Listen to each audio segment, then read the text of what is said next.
গতকালকে আমরা প্রতিফলন সম্পর্কে জেনেছি। আজকে আমরা নিয়মিত প্রতিফলন এবং বিক্ষিপ্ত প্রতিফলনের পার্থক্য সম্পর্কে জানব। নিয়মিত প্রতিফলন কি? যদি কোনো একটা মসৃণ তলে আলোকরশ্মি এসে পড়ে, তাহলে প্রতিফলনের পরেও তারা একই রকম থাকবে। যদি প্রতিফলনের আগে তারা সমান্তরাল ছিল, তো প্রতিফলনের পরেও তারা সমান্তরাল থাকবে। কিন্তু বিক্ষিপ্ত প্রতিফলনের ক্ষেত্রে কি হবে? এখানে তলটি যদি বক্র হয়, সেক্ষেত্রে যদি সমান্তরাল রশ্মি এসেও পড়ে, তো আমাদের প্রতিফলিত রশ্মি সমান্তরাল হবে, এর কোনো নির্দিষ্টতা নেই। যেমন এখানে আমরা দেখতে পাচ্ছি যে 3টে সমান্তরাল রশ্মি এসে পড়েছে, কিন্তু এখানে এগুলো বিক্ষিপ্ত হয়ে যাচ্ছে চারিদিকে, মানে চারিদিকে ছড়িয়ে পড়ছে। কিন্তু এখানে যেরকম ছিল এখানেও সেরকম সমান্তরাল রয়েছে। যে নিয়মিত প্রতিফলনের ক্ষেত্রে তলটি হবে মসৃণ, কিন্তু বিক্ষিপ্ত প্রতিফলনের ক্ষেত্রে তলটি হবে কি? অমসৃণ। দ্বিতীয় পার্থক্য কি বলা যেতে পারে? যে নিয়মিত প্রতিফলনের ক্ষেত্রে কি দেখছি, যে একটা নির্দিষ্ট আলোকরশ্মি কোনো একটা স্থানে এসে সমান্তরালভাবে বা যেরকম আসছে সেরকমভাবে প্রতিফলিত হচ্ছে, তাহলে এক্ষেত্রে প্রতিবিম্ব তৈরি হতে পারবে। কিন্তু এই ক্ষেত্রে বা বিক্ষিপ্ত প্রতিফলনের ক্ষেত্রে প্রতিবিম্ব তৈরি হতে পারছে না। কারণ কি? সেক্ষেত্রে আলোগুলো বা আলোকরশ্মিগুলো চারিদিকে ছড়িয়ে পড়ছে। তৃতীয় পার্থক্য কি বলা যেতে পারে? তৃতীয় পার্থক্য বলা যেতে পারে যে যেহেতু নিয়মিত প্রতিফলনের ক্ষেত্রে আলোটা নির্দিষ্টভাবে এসে নির্দিষ্ট দিকে যাচ্ছে, তাহলে ওখানে আলোর উজ্জ্বলতাটা বজায় থাকছে। কিন্তু এখানে কি হচ্ছে, যে আলোটা এসে চারিদিকে ছড়িয়ে পড়ছে, তাহলে এর যে আলোর উজ্জ্বলতা সে চারিদিকে ছড়িয়ে পড়ছে, তাহলে আলোর উজ্জ্বলতা অনেকটা কমে যাবে। তাহলে এর ক্ষেত্রে উজ্জ্বলতা অনেকটা বেড়ে যাবে বা উজ্জ্বলতা বজায় থাকবে।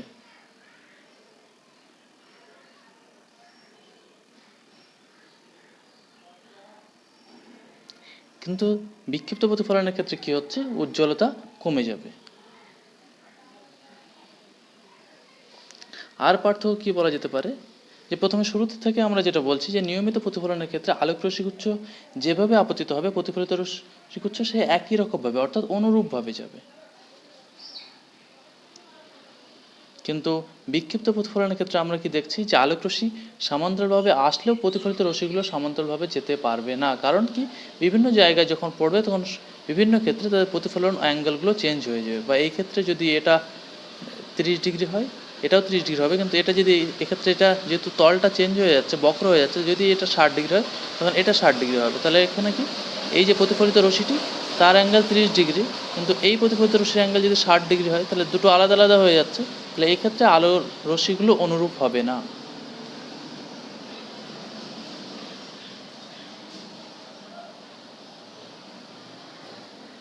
আমরা দেখেছি, যদি আলোকরশ্মি কোনো একটি তলের উপর এসে পড়ে, তাহলে সেখান থেকে আলো প্রতিফলিত হবে। যদি এটা আমি একটা আলোকরশ্মি ধরে নিই, সেটা এই তলের উপর এসে পড়েছে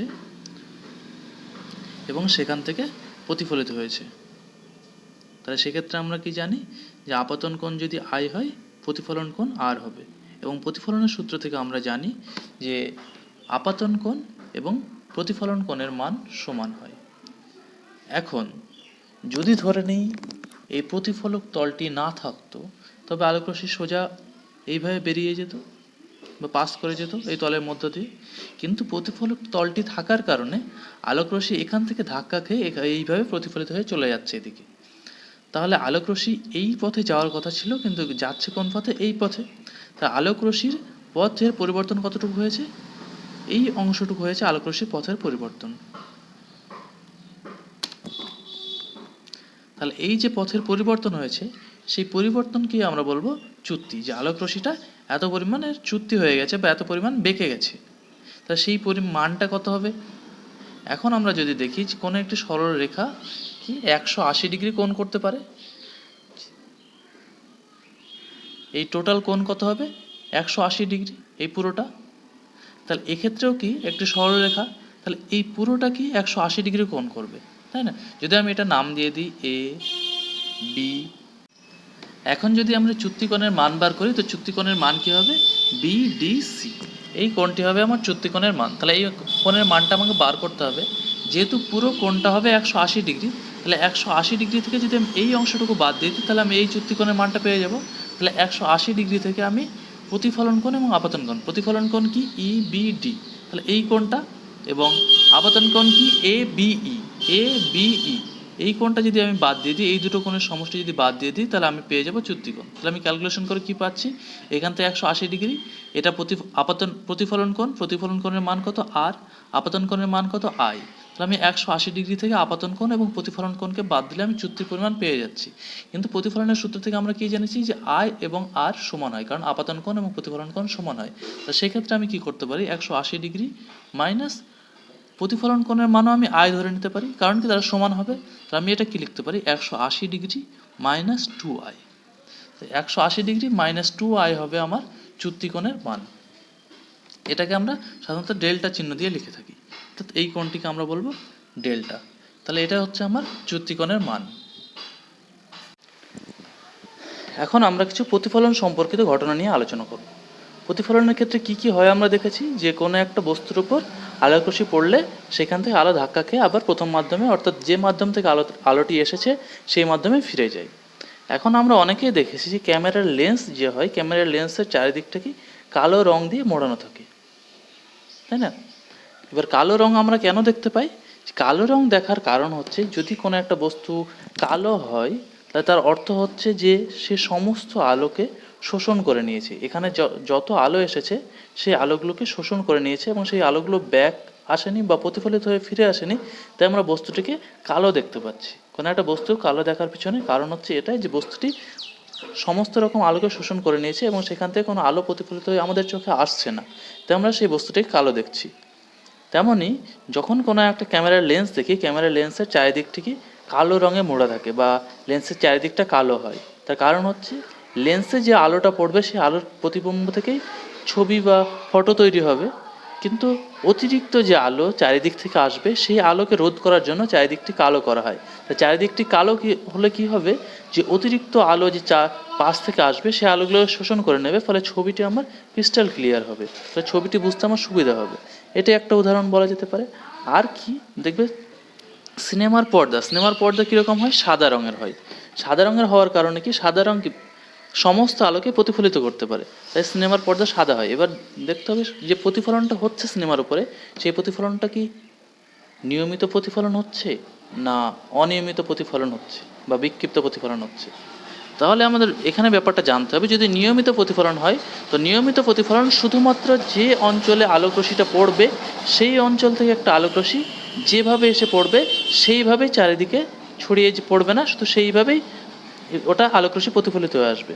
ফলে একটা নির্দিষ্ট অঞ্চলের লোকই এই সিনেমার চিত্রগুলি দেখতে পাবে। কিন্তু যদি সিনেমার পর্দাটা অমসৃণ হয় তাহলে কি হবে, যে আলোটি যেখান থেকে আসুক না কেন সেখান থেকে এসে আলোটা চারিদিকে ছড়িয়ে পড়বে। তাহলে সিনেমা হলের চারিদিকে যেসব দর্শক থাকবে সেই দর্শকের চোখে আলোগুলো চলে যাবে, ফলে প্রত্যেকটা দর্শকই সিনেমাটা ভালোভাবে এনজয় করতে পারবে। এখন আমরা দেখেছি যে আমাদের প্রত্যেকের বাড়িতে আয়না আছে। আয়নার ক্ষেত্রে কী হয়, আমরা যখন আয়নার সামনে দাঁড়াই সেখানে দেখতে পাই আমরা নিজের চেহারা বা অন্য যে কোনো কিছু, সব কিছুই যা আমরা আয়নার সামনে রাখি সেগুলো আয়নাতে দেখতে পাই। তাহলে আয়নাতে কি হচ্ছে, যে আয়নায় একটা কাজ, কিন্তু সেখানে কি আলো প্রতিফলিত হয়ে আসছে। প্রতিফলিত হওয়ার কারণ কি, যে আয়না একটা স্বচ্ছ আয়না বা যে আয়নাটা যে কাঁচ দিয়ে তৈরি সেটা একটা স্বচ্ছ মাধ্যম। কিন্তু স্বচ্ছ মাধ্যম কাঁচ হলেও আলো প্রতিষ্ঠিত হয়ে যাওয়ার কথা, কিন্তু প্রতিষ্ঠিত হয় না। তার কারণ হচ্ছে আমরা আয়নার পেছনে একটা প্রলেপ দিয়ে দিই। আগে যে প্রলেপটা পারদের দেওয়া হতো এখন এটা সিলভারের পারদ দেওয়া হয়। তো এই ঘটনাটাকে, এই যে সিলভারের পারদ দেওয়া হয় সেই ঘটনাকে বলা হয় সিলভারিং।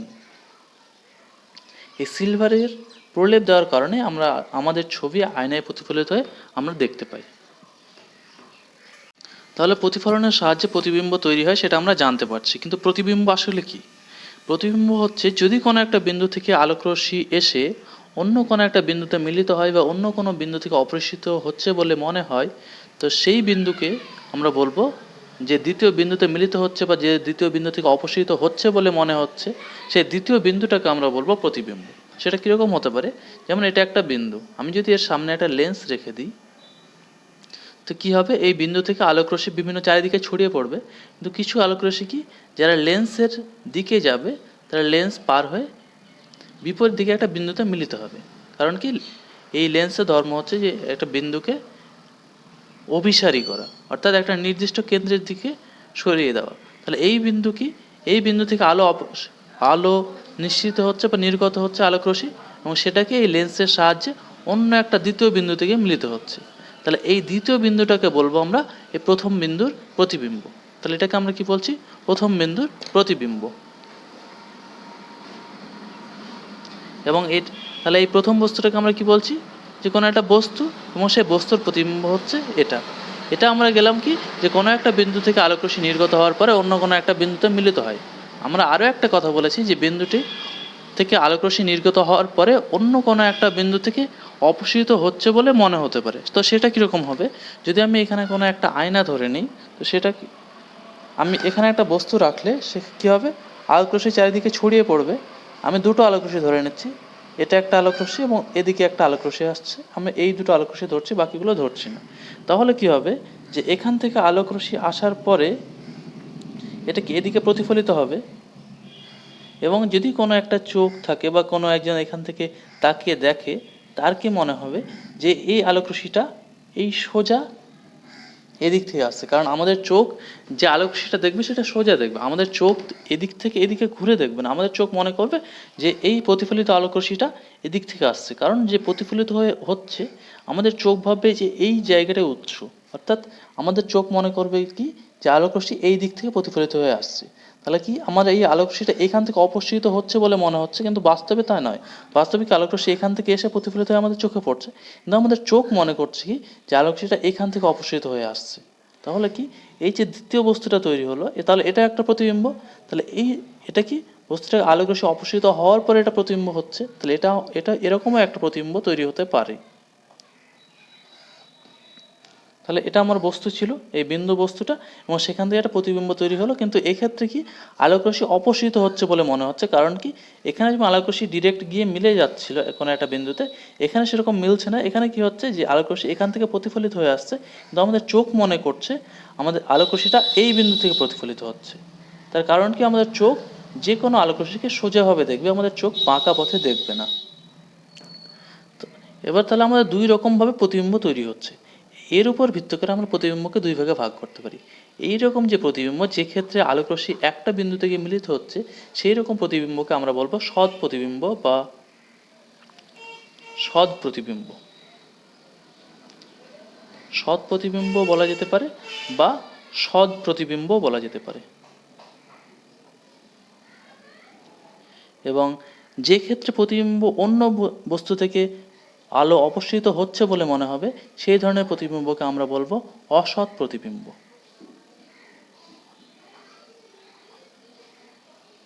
বা এটাকে অসৎ প্রতিবিম্ব বলা যেতে পারে।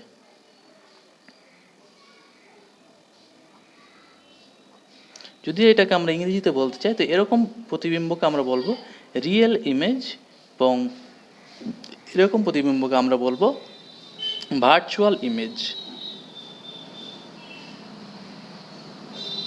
তাহলে আমরা রিয়েল ইমেজ বা সৎ প্রতিবিম্ব এবং ভার্চুয়াল ইমেজ বা অসৎ প্রতিবিম্ব সম্পর্কে জানতে পারলাম। এখন তাহলে সৎ প্রতিবিম্ব এবং অসৎ প্রতিবিম্বের পার্থক্য কী হবে? আমরা উপরের ছবি থেকে বলতে পারি যে সৎ প্রতিবিম্বের পার্থক্য হবে যে সৎ প্রতিবিম্ব একটি বিন্দুতে গিয়ে মিলিত হবে,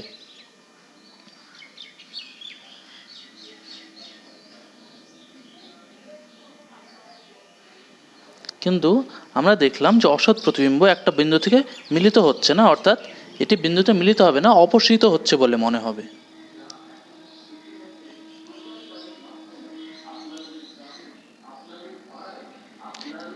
এবং সৎ প্রতিবিম্বের ক্ষেত্রে কি দেখছি, যে একটা বিন্দুতে যেহেতু মিলিত হচ্ছে, তাহলে আমরা এটাকে একটা যে কোনো সিনেমাটিক পর্দায় বা যে কোনো পর্দাতে আমরা প্রতিবিম্বটাকে ফেলতে পারি, অর্থাৎ এই প্রতিবিম্বকে পর্দায় ফেলা যাবে।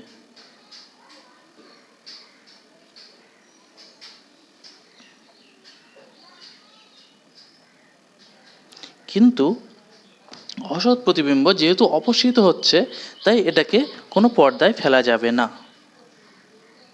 আর কি পার্থক্য হবে? যেহেতু সৎ প্রতিবিম্বকে পর্দায় ফেলা যায়, তাই এর ফটো তোলা যাবে বা ছবি তোলা যাবে, ফটো তোলা সম্ভব হবে। কিন্তু যেহেতু এটাকে পর্দায় ফেলা যাচ্ছে না, তাহলে এর ফটো তোলা সম্ভব হবে না। তবে কি কোনোভাবে ফটো তোলা সম্ভব নয়? না, ফটো তোলা সম্ভব। তাহলে সেক্ষেত্রে কি করতে হবে? আমরা যে দেখেছি আগে, এখানে আলোটা প্রতিষ্ঠিত হচ্ছে বলে মনে হচ্ছে, তাহলে এখানে যদি আমি কোনো একটা লেন্স রেখে দিই তাহলে এদিক থেকে যে আলোক রশ্মিগুচ্ছ আসবে সেগুলো অন্য একটা বিন্দুতে গিয়ে মিলিত হবে, সেই ক্ষেত্রে আমরা ফটো তুলতে পারবো।